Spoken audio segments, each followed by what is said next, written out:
Ok, mi gente, aquí les voy a enseñar con este aparatito que compramos cómo detectar los misfires rápido.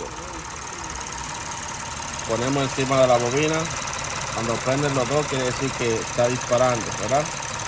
Ya hicimos la prueba en todo esto. Y aquí nos vamos a dar cuenta que solamente prende rojo. Quiere decir que esa bobina no está trabajando. Ya ustedes saben, mi gente, suscríbase.